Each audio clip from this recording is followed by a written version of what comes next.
The doorbell rang me out of my nap in my recliner on a Friday evening, and I noticed my wife Tracy still wasn't in her usual spot on the sofa in the den. So instead of Tracy going to the door and me continuing to sleep, I had to put the recliner upright and get the door myself. Heading to the door, I noticed through the window that police lights were flashing in the street from at least a couple of cop cars. Through my nap-induced fog, I didn't realize that they were pulled up in front of my house until I actually got the door open and glanced past the man at the door and into the scene in front of me. The man at the door had a gun drawn and identified himself as Sergeant John Kerrigan. He was backed up by two uniformed officers, their guns drawn too, and as I was to quickly find out, there were two more uniformed cops at my back door. I did what any sane person would do with 3 guns drawn on them. I put my hands up and stepped back further into the house, with the cops following me in. Seems there was an incident earlier tonight at a local motel, and they want to know where I was for the whole evening. I told them I got off of work at 6, went straight to the gym and lifted until about 7:15, grabbed a quick Arby's on the ride home, and had been in front of my television since about 8 watching Burn Notice reruns and waiting on my wife to get home from an evening out. And by the way, considering it was about 12:15, she was late. So you have no one who can verify that you were here between 8 p.m. and about 11:30 p.m.? Kerrigan inquired. Just the 2 cats, I said, trying to use humor to disguise my growing discomfort. What the hell is going on?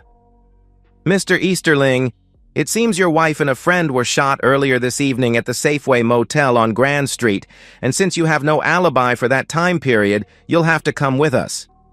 Shot? Dead? I stammered. Holy cow. Was she with that piece of jerk, Pete Lombardo? Exactly. How did you know that? Kerrigan asked, looking at me kind of sideways.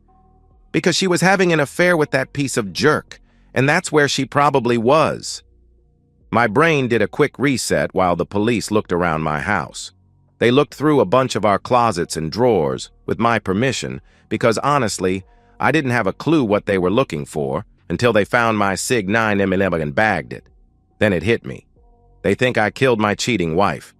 Fortunately for me, I hadn't fired the Sig since the last time I went to the range, about 2 weeks ago, and ballistics tests would bear this out. But the fact that somebody killed my cheating wife and her lover at their motel room, and me having no alibi, this didn't look very good for old you-know-who. Down at the police station, Kerrigan insisted on hearing the whole sordid story of my marital status. Up to that point, the only one who knew was the private investigator I had hired when I found out Tracy was cheating on me, and the anonymous neighbor who left an envelope with a note in it attached to my car one morning about 6 months ago, telling me of the affair. I had long since thrown the note away, but it basically told me that this neighbor had seen my wife coming out of a North Side restaurant with a handsome young man in tow, then give him a quick peck on the lips before they got in their respective cars and drove off.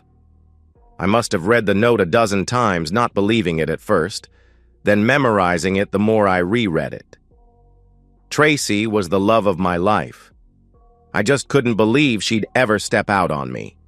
We'd been married 24 wonderful years, had 2 kids in college and 1 graduated, and I was figuring that this was the woman with which I was going to grow old. At 47, the same age as me, Tracy was still a woman who could turn heads when she entered a room. Long blonde hair, alabaster skin, twinkling blue eyes, and a good figure to match a 5'2" package of intelligence and class. I consider myself charming and delightful, but honestly, I'm not sure how I landed this catch. The note shook me to my core.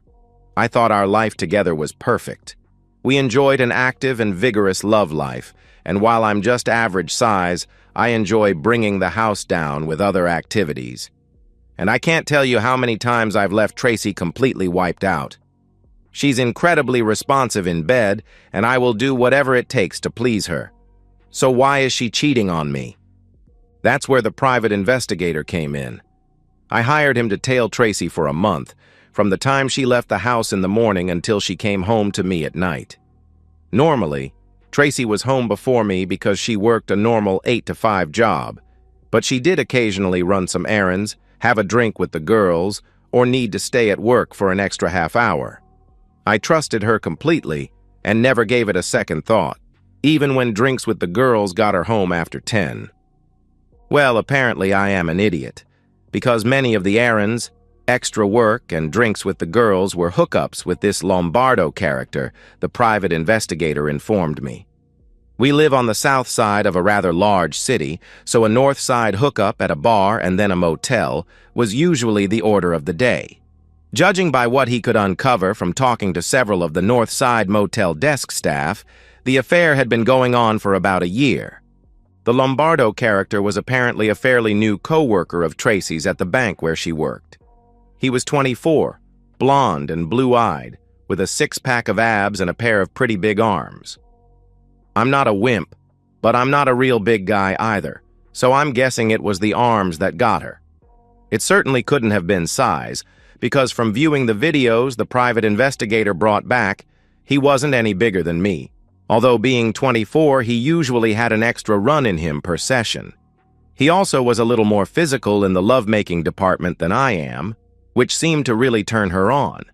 However, when I've tried the physical stuff in the past, she's always rebuffed me, telling me she'd rather make love than just intimacy. With him, though, it wasn't about making love. It was pure intimacy, and from the videos, it sure looked like they had plenty of fun. Kerrigan reeled me back into the real world by telling me he'd have to have a copy of everything from the private investigator, including notes and observations, if I and my lawyer didn't object. I didn't see it as a problem, although I was smart enough to tell him he'd have to wait until I consulted with my attorney. At that point, I also felt obligated to let him know that I had been seeing a divorce attorney and plans were in the works. I know this just added to my looking more like a suspect, but I figured Kerrigan would find out soon enough on his own, which would probably be worse. I waited until Saturday morning to call my divorce lawyer at his home to ask for a recommendation for a criminal attorney, giving him the rundown on the fly. He gave me the name of Steve Seavey and said he'd call him right then and get him over to the police station right away so I could get out of there and go home. Seavey got to the police station within an hour, and since the police really hadn't arrested me, he had me back in my own home before lunch. We talked briefly about the case at my home, and Steve said he'd clear a spot for me on his Monday schedule. After Steve left, I called all 3 kids and told them their mother was dead, she was cheating on me, and that I was the #1 suspect. As I expected, I got mixed responses from all 3. Although they all agreed that while I might have had a right to kill their mother, I still shouldn't have done it.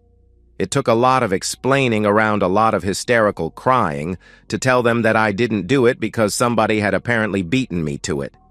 I told them not to come home for the moment because things were very up in the air, and I would let them know about funeral arrangements when the cops returned their mother's body to me. Our oldest child, Ava, is 23 years old, graduated from Indiana University, and lives in California, where she works in film production. The middle child, our son Robbie, is 21 and a junior at Michigan State University, and the baby, Cheyenne, 19, is a freshman at Western Michigan. They are all beautiful children, obviously getting their looks from their mother, and are smart as well. They all had trouble even believing that Tracy was cheating on me, finally giving in when I threatened to send them explicit photos from the private investigator. Then I think each of them felt as devastated as me, getting that sort of gut-punched, woozy feeling. I thought back to when the private investigator first verified the anonymous note that said Tracy was cheating on me. I literally went into the bathroom and threw up, and I must have cried for an hour. Then I played all the videos and read all the notes and reports. Unbeknownst to my wife, I had taken the day off from work specifically so I could take my time examining everything, and when I was done, I put everything in a box in a closet in the basement. She came home from work a few hours later without a care in the world, and from that moment on, I had to play the loving husband while my insides were being ripped out. Our love life dropped to about nothing because I usually begged off with some excuse or another, and while Tracy seemed concerned at first, I guess her side piece kept her satisfied enough that she didn't seem to mind too much. Of course, on the few times we did have intimacy. 3 weeks after the murders, the police returned Tracy's body to me, and the next week we held her funeral. The kids, naturally, were beside themselves with grief. Me? I was more sad than anything. Although the police downplayed it, pretty much everyone knows what it means when two people, one of whom is married, are caught at a motel. That just added to the weirdness of the viewing and the funeral, especially when longtime neighbors came by to pay their respects. Most of the guys couldn't look me in the eyes, while half of the women seemed to have a permanent smirk on their faces. Then it got weirder still, when one of Tracy's co-workers, Alex Grimaldi, noted with absolute certainty that my youngest, Cheyenne, could be the twin sister to Mike Buttermore's younger daughter while he was visiting with us at the viewing. Buttermore was another co-worker, having been at the bank since before Tracy worked there, and she had mentioned him in passing several times through the years. Grimaldi was a close personal friend of Buttermore's and had been around as both of the Buttermore girls grew up. Buttermore's younger daughter is named Leah and is a 20-year-old attending Ohio State. Once upon a time, that coincidence would have meant nothing at all to me, but thanks to one small note, I've become a paranoid idiot.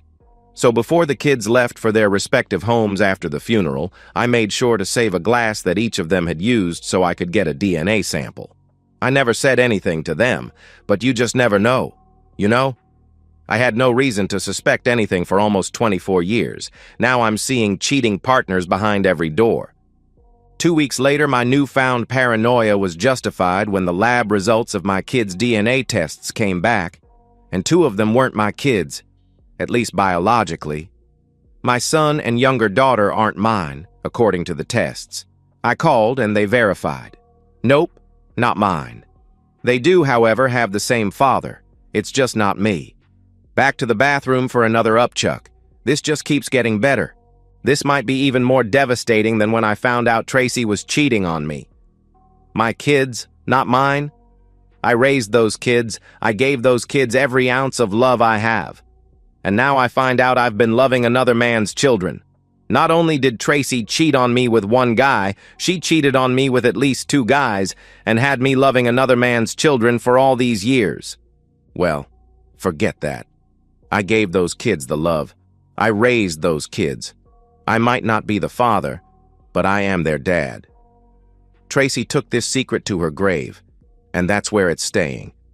However, I did contact my private investigator. I needed to get DNA from this Mike Buttermore character. I needed to know if I needed to hate this guy or worse. Another 2 weeks later, I had my answer. Apparently, long before Pete Lombardo, there was Mike Buttermore. And this affair lasted several years, or at least long enough for 2 children. What a trusting schmuck I was, and what a cheating wife she was. I needed to know everything I could about this Buttermore guy, but with the police keeping an eye on me due to the ongoing murder investigation, I really couldn't afford to be a stalker. By this point, I had my private investigator on speed dial. Next task, Mike Buttermore's profile, going back at least 22 years. It took my private investigator a month, but he got the job done. While none of the desk clerks at any of the motels who recognized Lombardo also recognized Buttermore, my private investigator got the names of several of the motel's former employees, and upon tracking several down, some of those remembered Buttermore and the woman he came in with on a regular basis, my Tracy, from several years back. Then my private investigator tracked down Buttermore's longtime personal secretary with the bank, who had retired 2 years ago, and showed her Tracy's photo. That was all it took for an afternoon gabfest of memories to come rushing forth from Winona Helvey, who was sorry to hear of Tracy's murder, but apparently knew her and liked her from her years at the bank.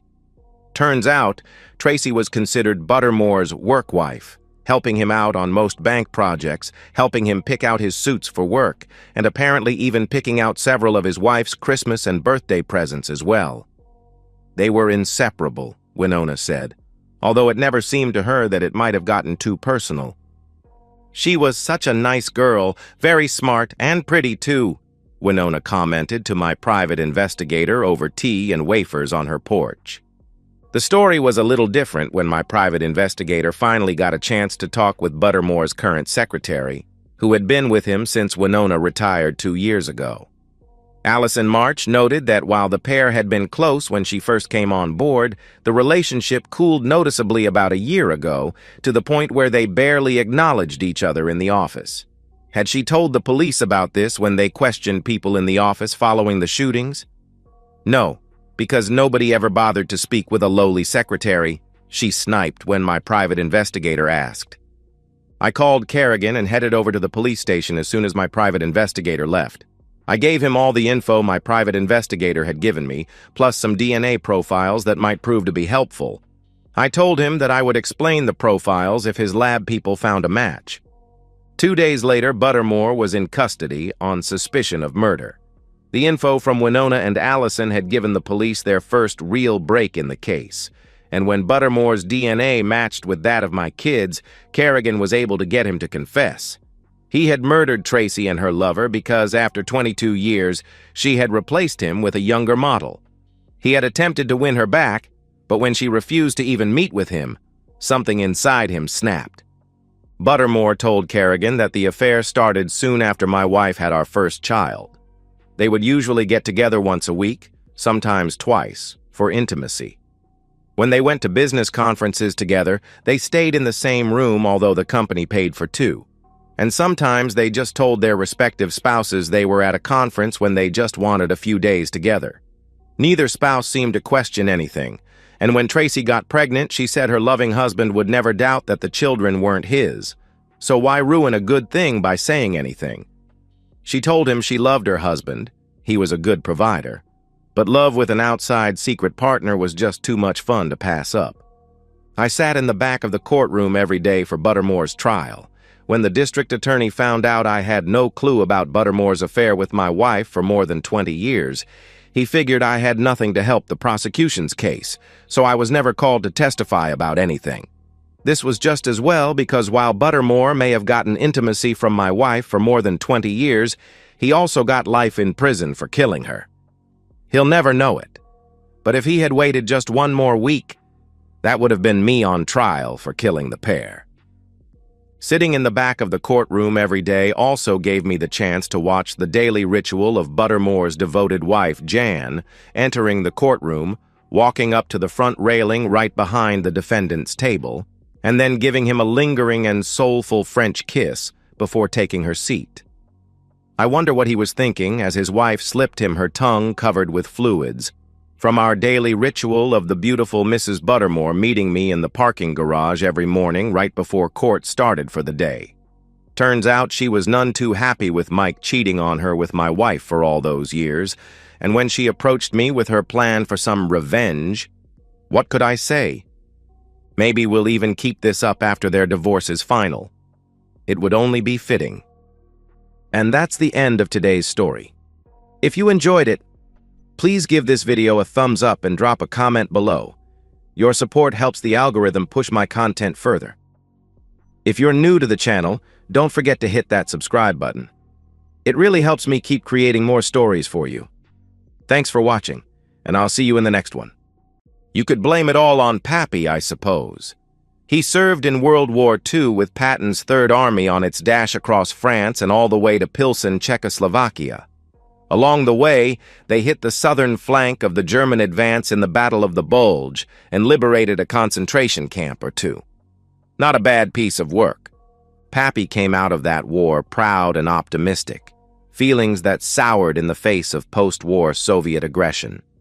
Thus, when the Cuban Missile Crisis came, things were going just about the way that he assumed, to hell, so Pappy, Grammy, and his 2 sons, the younger of which was my father, temporarily moved up to the family cabin in the Maryland hills between Frederick and Hagerstown for a couple of weeks. There, they met up with a handful of cousins and several great-aunts and great-uncles to dig a bomb shelter. My father was too young to do much of the heavy work, but he pitched in. The women folk handled stockpiling the food and supplies, including mattresses and cots. This would be the family redoubt, assuming sufficient time to travel in the event of an emergency. None of these men were college boys.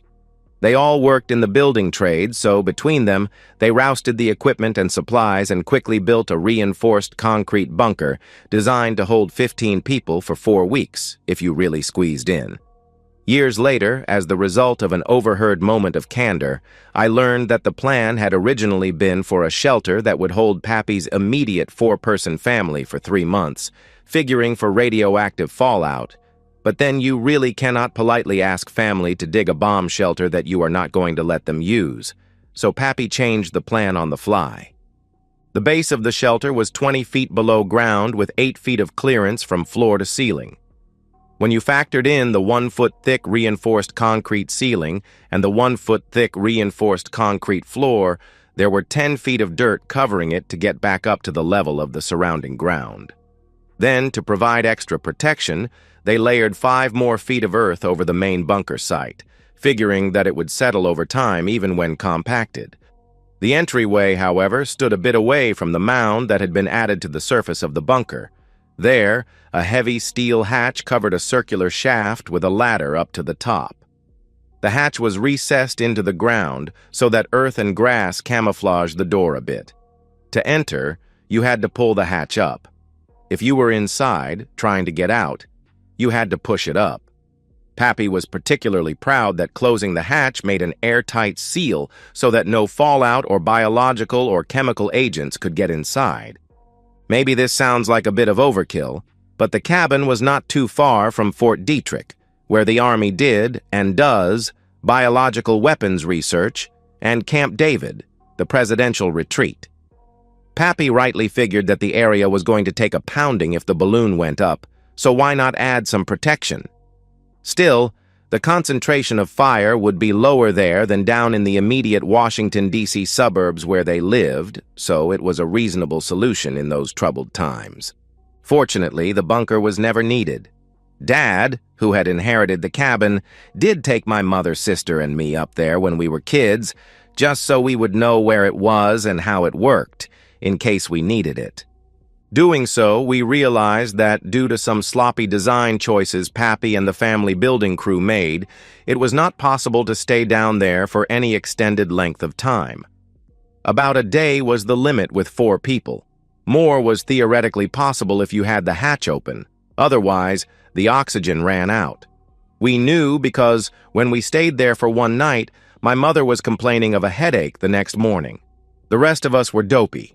Dad figured out it was too much carbon dioxide. The air circulation system that Pappy and company had planned simply did not work. It was badly designed and even more badly built. Pappy wound up plugging the hole that was supposed to have a filtered air intake tube, but he never liked admitting mistakes, so he never seemed to have told anyone, including my father. I figured it out later when I was looking it over, trying to figure out what to do with it, and lit a charcoal fire to see if the smoke left at all. Not a good idea. I damn near asphyxiated myself. The upshot of that weekend was that Dad decided it was a refuge of last resort. Otherwise, it was a curiosity that was good for storage, and maybe as a short-term tornado shelter, if needed. We left some canned goods down there along with a little gas camping stove and a half-dozen-gallon jugs of water just in case. But my mother remained spooked from nearly dying down there, as she said, and usually told us it was off-limits when we were at the cabin for the rest of our childhoods. Of course, that did not stop me from doing my smoke test later, but if I remember correctly, I had been drinking a bit, so my judgment was off. My uncle, by the way, did not get cheated when Pappy died, and Dad got the cabin instead of him. My uncle got Pappy's boat instead. To my way of thinking, that was the better payoff because, as far as I know, girls do not usually want to try middle-aged men in their mountain bunkers, but my uncle's experience shows that they are willing to give it a go when the middle-aged man is giving pretty girls free booze on a boat moored in the Loxahatchee River near all the bars in Jupiter, Florida. On the other hand, women in their late 20s are apparently fine with wanting to be intimate with a mid-30s guy in a mountain bunker. At least one was. Unfortunately, she was my wife. More unfortunately, I was not the mid-30s guy she was with. That was her boss. Aside from my wife and I and her boss, No one who knew about the bunker was alive anymore, or in a position to talk about it, as far as I knew. Pappy and Grammy had died about 20 years ago. The distant cousins and great-aunts and great-uncles who had helped build the thing were gone too. We fell out of touch with those branches of the family tree and had not seen them in years. Dad died of a massive heart attack about 5 years ago. Mom had a stroke and was in a home, and my sister had overdosed when she was in college some years ago, and I was sure no one ever got any permission from the county to do any building back in the day, so there should be no records of the bunker anywhere. In addition, the people who built it were not, as a rule, writers. They were not diarists. They were close-lipped folk. Come to think of it, I don't think Mom had even bothered to deal with probate for the cabin when Dad died. It was the only thing my parents had not owned jointly, and they had never really used it much by the time Dad passed. Sorting it out now would probably mess up the benefits Mom was getting from Uncle Sam for her long-term care. I pondered these facts as I quietly shoveled dirt on top of the bunker hatch about a foot deep. Then, when the dirt totally covered the hatch, I gently began piling 50-pound bags of fast-set concrete mixed neatly over the dirt. My wife had wanted me to build a nice patio outside the cabin. We are the only people who use it these days. I had made an order for concrete a few months ago. I had the bags delivered weeks earlier, but placed in an out-of-sight area, along with the bags of topsoil and grass seed. It was all documented. Not that my wife would have noticed. She and her boss had a routine, which I had discovered by accident a few weeks earlier. I am a general contractor, like the men in the family before me. I also do landscaping. Sometimes we build stuff in sketchy areas where I do not want to drive my nice truck. Late on Wednesday morning, I bought a beater car for cash from a guy who was a friend of a friend of a friend. I made the purchase not too far from my wife's real estate agency office, so I thought I would surprise her, show her my new wheels, and take her for lunch. There was a surprise, all right. Mine, not hers. As I drove into her parking lot, I saw her getting into her SUV with her boss. I also saw his hand on her back. Being curious, I followed in my new beater car, which she had never seen before. It did not take too long to figure out where she was headed. I turned off my phone at that point. I knew then that, whatever happened, the it that happened was not going to require photographs. When the lovers remained stopped at a green traffic light because they were too busy kissing each other to notice that it changed from red, I did not honk. Instead, I drove around them, keeping my head in a position where they could not see my face. I arrived at the cabin 10 minutes before them. The beater had good acceleration. The next surprise was where they went. I would have guessed the cabin itself. It was rustic but clean. But no. They went for the bunker. I was watching behind some nearby trees. I should have guessed. I had shown it to my wife sometime before. We had even baptized it sexually. The darn thing fascinated her. I was jaded, and I already knew that it did not really work right. She was always asking about it, though. Every time we went to the cabin, she wanted to do the horizontal tango in the bunker. Shades of Eva Braun, I remember thinking, but I was smart enough to keep my mouth shut. I figured, if the average teenage guy is willing to do it in the back seat of a car, then a bomb shelter bunk bed is not all that bad an alternative. Besides, it took hours of that kind of activity before the air went bad. She did not need to know any of that, so I never mentioned it. I don't think she told anyone, though, except for her boss. Friends knew about the cabin, but no one ever asked about the bunker, so she probably had not revealed its existence. That was a risk I was willing to take. I am my own boss, and no one ever knows where I am, so it was easy to watch her and figure out her routine. After looking at her phone, I saw that she always kept the midday time slot on Wednesdays open on her calendar. She and Numbnuts would drive north 30 minutes to the cabin from her office in Frederick in her SUV around lunchtimes on Wednesdays and come back before 2:30 p.m. They would get to the bunker, hide the car in a clearing behind the cabin, walk back with a picnic, pull the hatch up, and go down the hole, pulling the hatch closed behind them. They both left their phones in the office, apparently to avoid raising suspicion on Find My Phone apps, but each had a burner phone that they took with them and left in the car while they were in the bunker. Not that the phones made much difference. The signal reception was horrible around the cabin anyway. I always left my phone back at the house on Wednesdays. My wife always took clean sheets to the bunker, which still had the original mattresses. When they came back out, she removed the soiled linens. I watched them do this 5 times. She never seemed to notice that I stopped trying to have intimacy with her and was spending more time at work. I could have just made things easy and divorced her. We had been married for only 5 years. We had no kids. We had been talking about them but had agreed to wait a while. Divorcing for adultery, I might be able to get out of paying alimony, but I admit that I did not want her to have any part of my business, and there was the principle of the thing. If she wanted to have excitement in the bunker, then I was willing to give it to her. After their last rendezvous, I had gone down into the bunker myself and made some changes. I took out all the canned food. I also removed all the water jugs that were there, replacing them with a gallon jug full of my urine. It surprised me how long it took to fill that thing. The supplies were kept off to the side in the storage space, so you would never notice the changes unless you went looking for them. I wiped everything down with Clorox wipes and used rubber gloves. I left my phone at home again. Today they were on time as usual.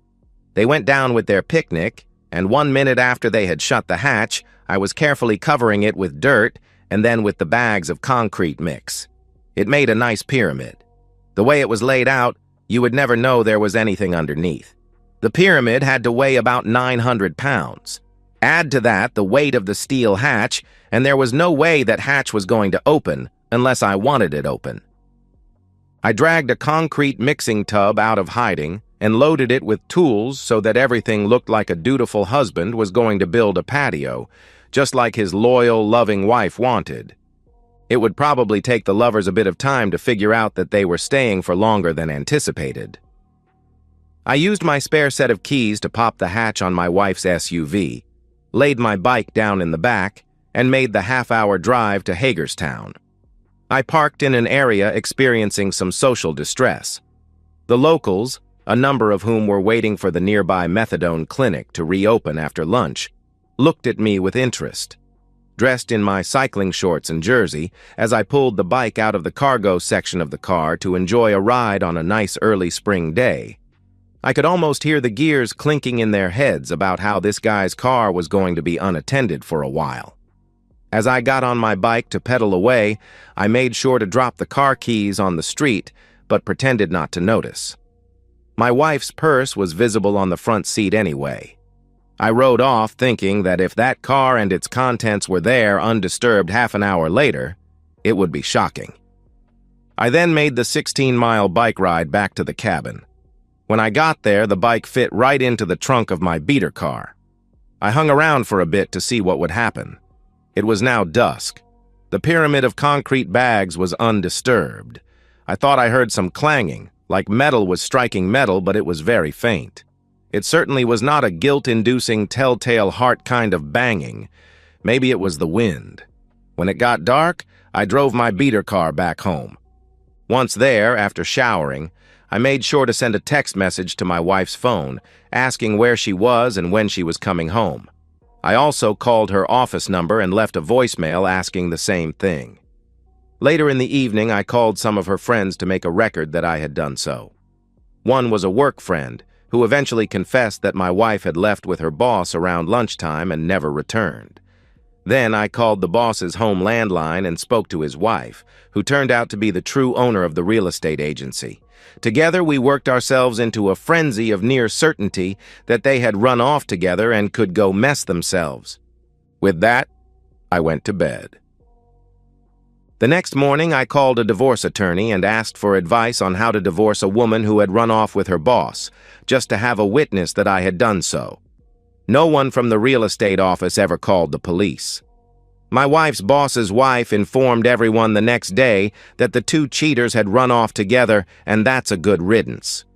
She also told the employees that she was sure that they knew about the affair, and that if they wanted to keep their jobs, They all needed to work twice as hard from then on. It was about 3 months later that the police finally started poking around, probably prompted by my in-laws. I refused to talk to them and had them deal with my lawyer instead. By then, spring had turned to summer, and I had removed the concrete bags and used the mix to build the patio. I had also added topsoil, grass seed, and sod all around the hatch so that the whole area was covered with a rich mat of thick, tall grass that looked like it had been there forever. By the time the police came up with some sort of reason to get a warrant several weeks after they started looking, too much time had passed. They ripped up the patio, of course, because their theory was that if it was new, it was obviously hiding corpses. I had to eat the cost of that. My lawyer told me the odds of getting compensation were low. Funny thing, they did find some bones there, but they turned out to be a couple of dead dogs. My guess is that Pappy buried his hunting dogs there. I vaguely remembered some story about him and how much he loved his hounds. That discovery disappointed the cops, after getting them all excited for about 5 minutes before they found enough of the bones to know they were not human. They had tracking dogs, including cadaver dogs, but got no hits. If they had ground-penetrating radar, I was probably screwed, but that did not seem to be in the county budget.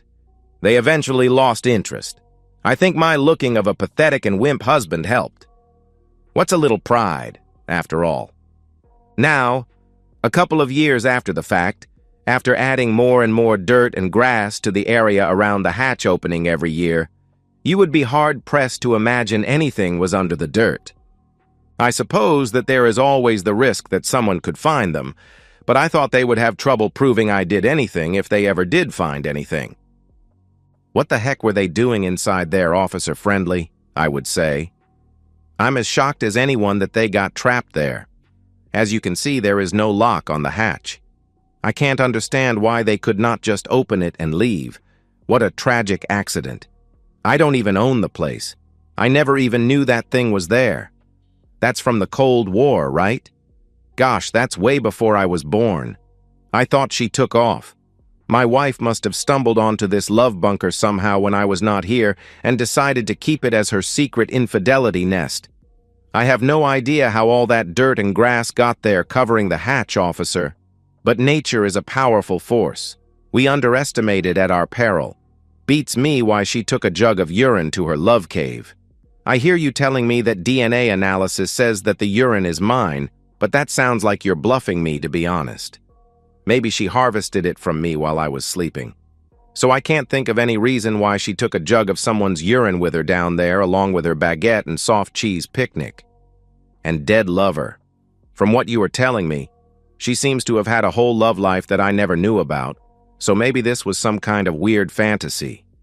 Maybe she saw it on the internet. There's all kinds of sick stuff there these days. What was anyone going to say? I have moved on, gotten a divorce based on abandonment, and have been dating.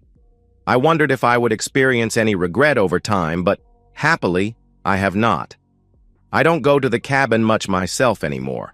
It has served its purpose. Besides, that part of the state has lots of deer ticks, and Lyme disease is no joke. I don't even think of my ex much. But I do wonder, and will probably go to my grave wondering, whether she and Numbnuts died first from the lack of oxygen, or whether they were so desperately thirsty after they finished their picnic that they drank what was in the jug. God help me. But considering that possibility always makes me chuckle. And that's the end of today's story. If you enjoyed it, please give this video a thumbs up and drop a comment below. Your support helps the algorithm push my content further. If you're new to the channel, don't forget to hit that subscribe button. It really helps me keep creating more stories for you. Thanks for watching, and I'll see you in the next one.